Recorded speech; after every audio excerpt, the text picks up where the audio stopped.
Hey guys, this is John, and I'm playing Stuntpawn in the 15-minute pool in ICC. Let's open with e4 against Stuntpawn. They play a Sicilian. We'll play knight f3. Let's check their stats for a second. d6. All right, d4 it is. An open Sicilian. Their peak 15-minute rating is 1868, so they're not far off from that. They say, I'm from the Midwest. I like to play chess, poker, and table tennis. That sounds like me. I like all of those things. Mostly chess and table tennis. I used to play poker, not so much anymore though. Honestly, I kind of think it's a waste of time if you're playing it to try to make money, unless you're very, very good. A6, so we have the Najdorf variation. Let's play bishop g5 against that. This is the move I usually play. He's asking, is this going to be on a YouTube channel? And then he doesn't receive tells while playing, so I can't reply.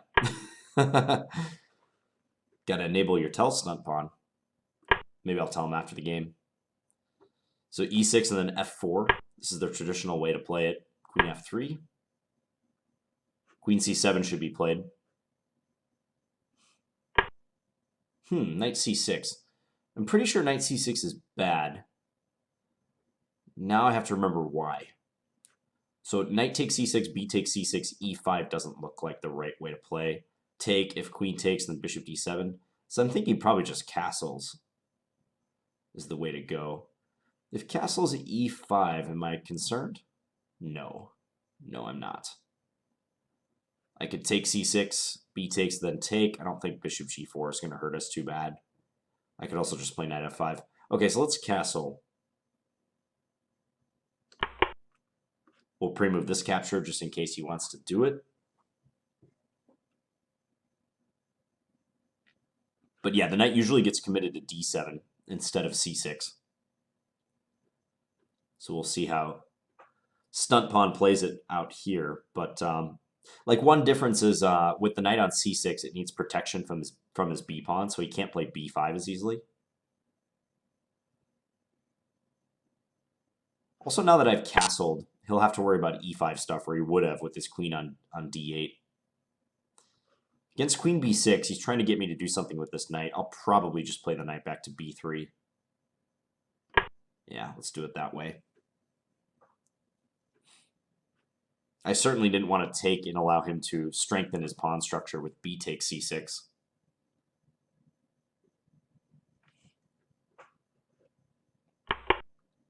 He castles, makes sense. I think he just bishop d3 now.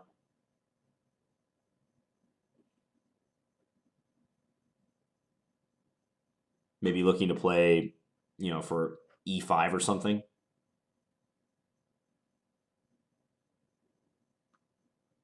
Like, if I were to able to play bishop d3, queen h3, e5, take on f6, mate him on h7, that would be the dream scenario. I could also take on f6, couldn't I? Because if I take f6, he takes with his bishop. Rook takes d6 is playable. Does that just win a pawn? Could be good.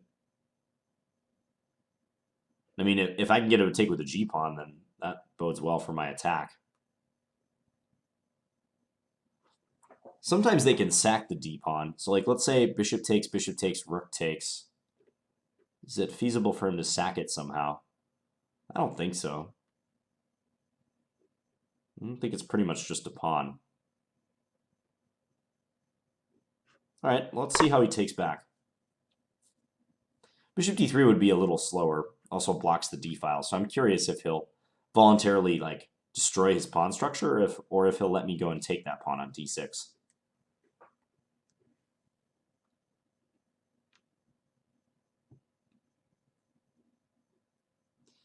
This guy has another good line in his finger notes. His third note, he says, it's a quote from Bruce Lee. I fear not the man who has practiced 10,000 kicks once, but I fear the man who has practiced one kick 10,000 times. I love that quote. It's a good metaphor for chess, too.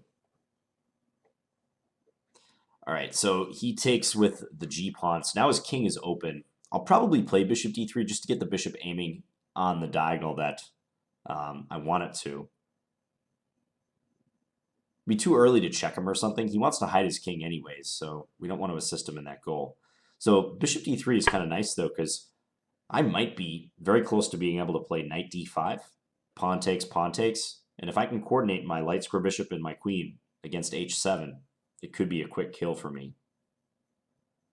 He should probably hide his king right now, like king h8. You might want to consider doing that just ASAP. Like if he delays for even a move, like say he plays bishop d7, I can play queen h5, and already knight d5 is a huge threat. Or even just e5 as the threat.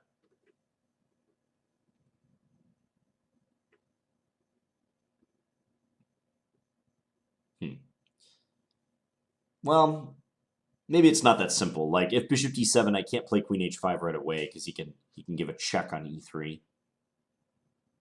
Maybe I'll throw in king b1 first, like a standard defensive sort of move.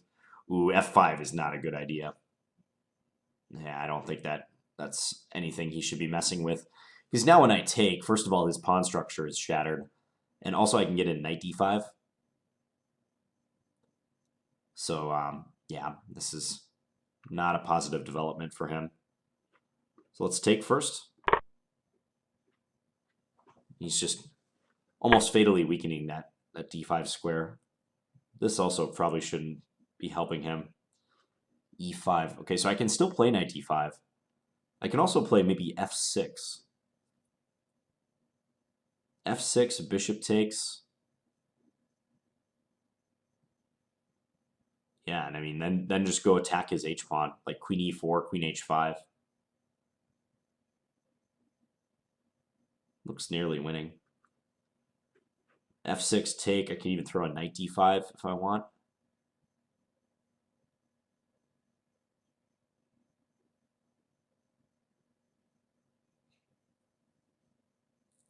Just looking to see move order-wise if there's any one move order that's clearly better than others. I don't think so.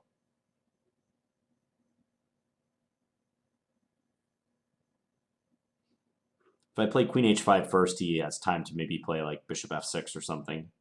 Pawn f6 maybe. All right. Line opening move, let's do it. So if he takes, probably queen e4, I'm thinking. He's got to move his rook then. Queen h5 is a good backup.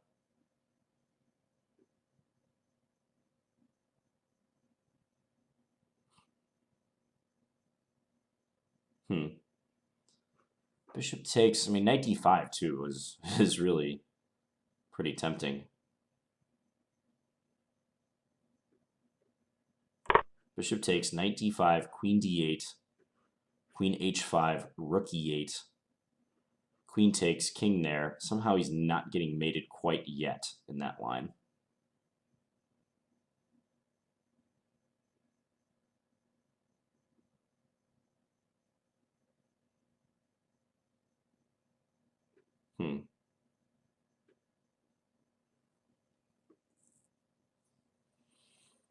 I'm looking for the mate, but there might not be one yet. I might just win the h7 pawn, because he can always move his rook.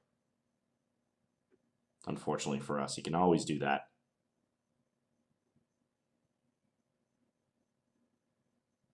So queen e4 or queen h5.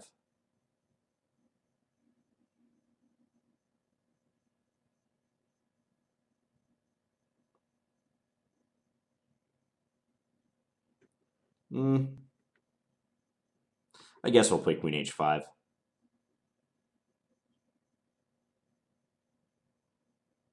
Honestly, again, I'm not sure it makes any difference. Probably doesn't, but queen h5 just looks a little bit more flexible, so that after like rook e8, I have the option of taking with the queen or the bishop on h7. If I had led with the queen to e4, I wouldn't have both options. So I'm thinking rook e8. Maybe I'll throw a knight d5 then. Force queen d8, and then decide which way I want to take on h7. I probably should still take with the queen, even so. Maybe queen takes, king f8, take e5, and then follow with rook f1. That looks like the sensible way to do it.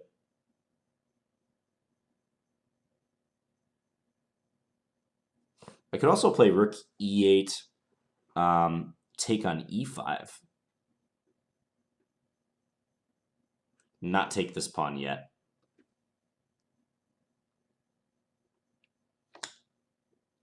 That too is an option.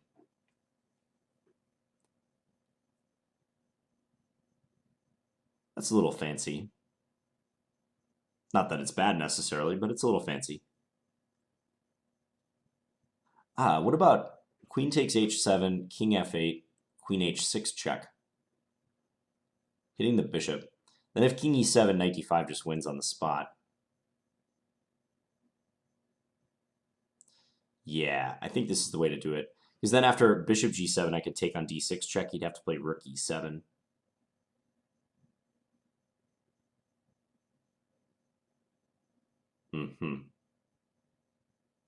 Yeah, that's the way to do it. Check. Okay, we'll do this.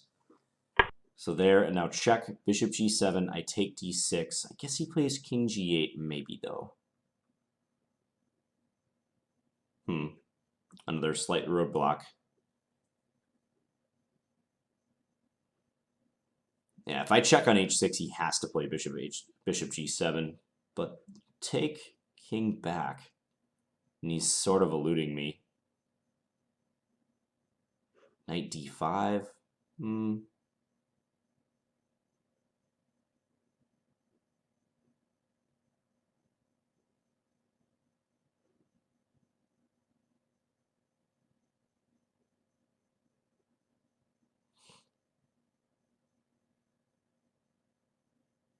You know what? I'm just going to play knight d5. Like, this move is just a natural attacking continuation. It's going to take a lot to convince me that white just isn't winning after this. Maybe rook hf1 now. Just simple stuff.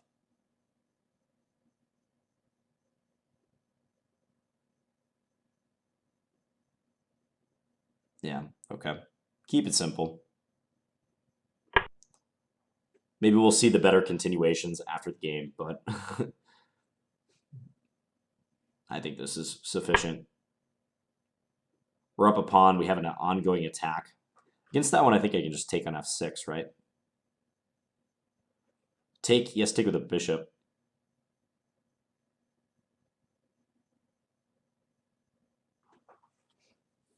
I could also take on f6 first.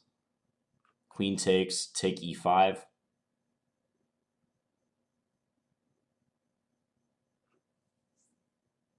If I take here, he might play bishop g5. I guess this is plan.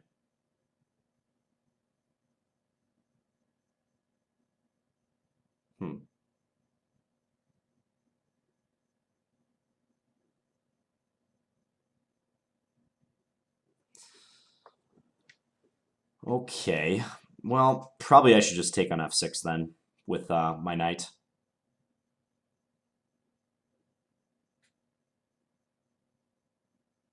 Yeah, let's do it. And then take on e5 next move. We'll keep our extra pawn. This isn't really what I wanted, per se. I would have liked more out of our attack, but it's still pretty good. Don't get me wrong. I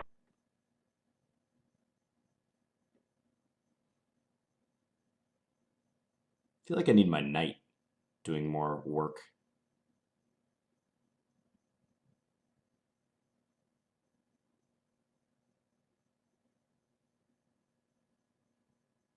Okay, maybe rook de1. Or just bishop g6. Bishop g6, he always has queen g7.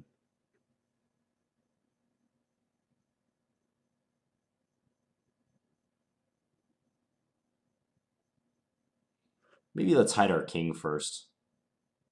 Let's do that. King b1.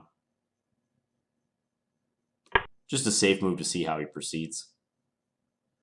Because in a lot of lines, our king is like exposed to checks. So we'll just play that to start. His king's still kind of like stuck in the danger zone.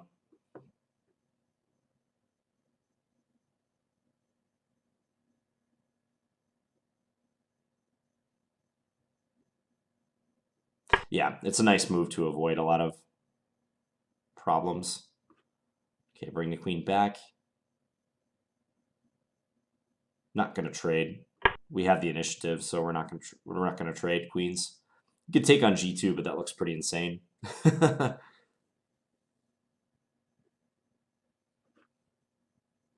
I think he'll play knight e5. But after knight e5, like I'm thinking knight d4. Get my knight into attacking range.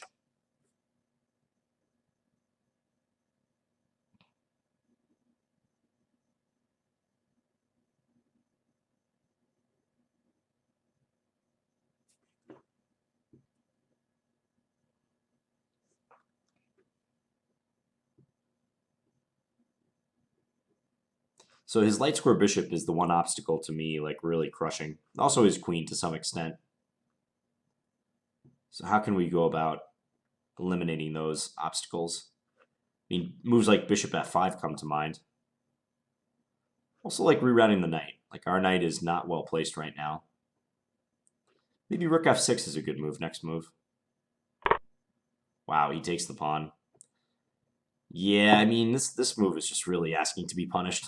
I would be shocked if he can get away with this. Okay, so rook g1 to start. Or something else. I think rook g1 looks pretty good. So you're going to play queen h3.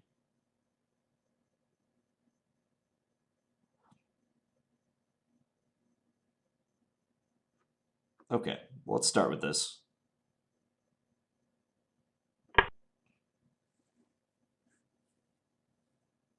So if queen h3, queen f6, or queen f4, which one of those moves? Queen f6 feels more natural to me.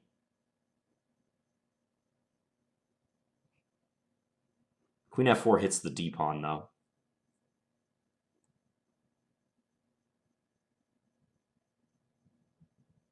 There's also queen g5.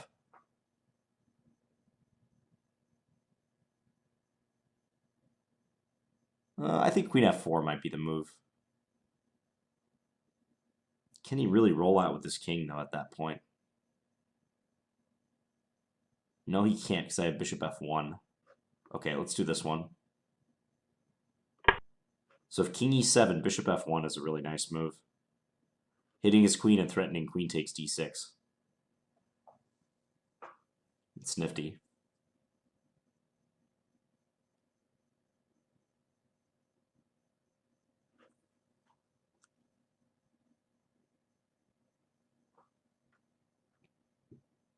If he defends it, I was thinking rook g3.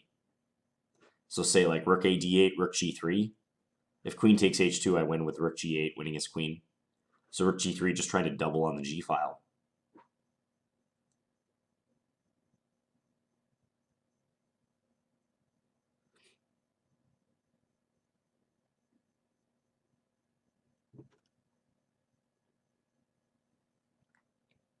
If knight e5, probably same thing, rook g3. Okay, so now I have this nice backward move. Just make sure there's not any move he can make that also defends d6. I don't think so. Yeah, so we can do that. Probably he'll play queen h5, because that hits my rook on d1.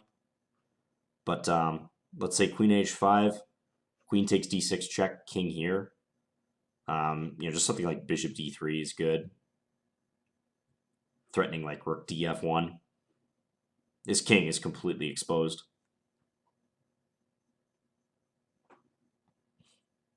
Those backward moves are hard to see, so I'm not surprised he missed that one. Those are always difficult moves to see. Yeah, so we take here with check. Check. Now I think just bishop d3 is good enough. Bishop e2 also probably works. Bishop e2 hit the queen. He takes rook over, wins his queen. Maybe that's the easiest. It's very forcing. Bishop e2, take, check. Queen takes, rook takes. King G7, I check G1. Yeah, it's kind of a matter of time, but I think also bishop D3 is really, really bad for him. Now let's just play bishop D3.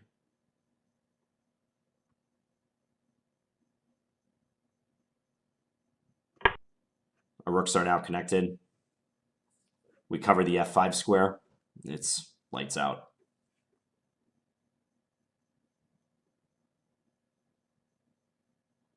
I'm sure bishop E2 was also good, but this seems a little bit more clear.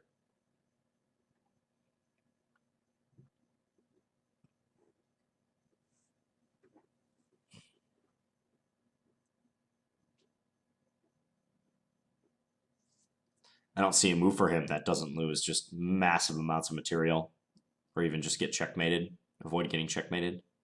Guess he could play knight e5. Yeah, he's going to try to put his knight on f5, but that loses the queen doing it this way.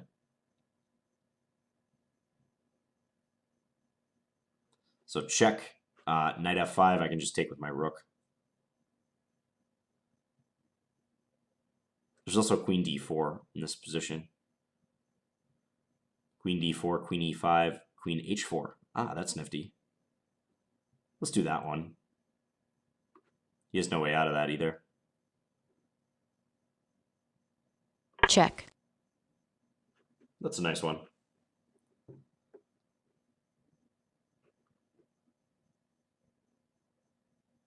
Yeah, he's just getting checkmated.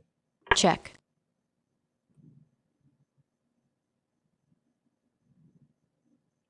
Well, grabbing on g2 was like the last straw in that position. I mean, Stuntpawn played this game very recklessly overall. But grabbing that pawn on g2 is... You're just asking to be punished with that move. Let's go back and take a look. So this is mainline Najdorf, bishop g5. This is my preferred move most of the time against the Najdorf. Yeah, so the main line is queen c7, which stops a bishop from coming out to c4. And then after castles, knight b7. So developing it this way. I think knight c6 like wasn't the best because after castles, like I said, they have trouble like developing this piece. Also, the rook is like x-raying the queen. It's just a lot better to have that knight on d7. What are the reasons? Like, why would that be the case? It's hard to explain. I'm doing my best to like describe why having the knight on d7 is better. It also gives the knight on f6 more defense. It's yeah, you should just do it.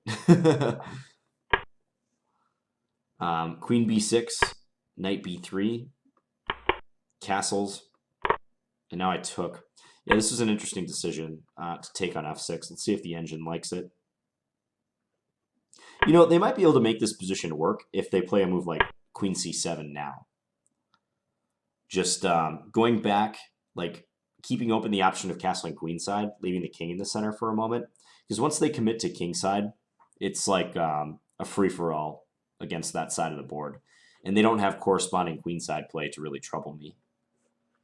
So queen c7 might be a better way to play. Idea bishop d7, or maybe even bishop or b5 and bishop b7.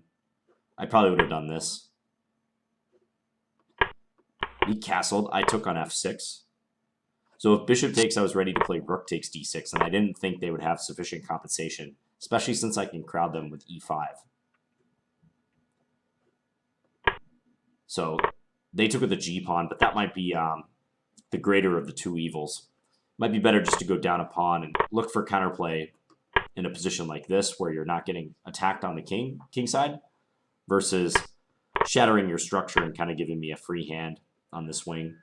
Yeah, and I think he has to do something like king h8 immediately. Just hide the king and really be deferential to my my threats on the king side. Because if he doesn't do that, I mean, you saw what happens. Let's say king h8, I play like... Again, I can't really do this because he has check. Check. So I'd probably play like king b1 first to prepare some stuff. Yeah, maybe rook g8, like giving him the option of rook g7. This position is defensible. I mean, I'm not going to mate him, I don't think, with best play, but it's nice for white. Like, I've already damaged the structure. Like, his bishops are not the greatest. This knight d5 move is hanging in the air. So I wouldn't have minded this position either.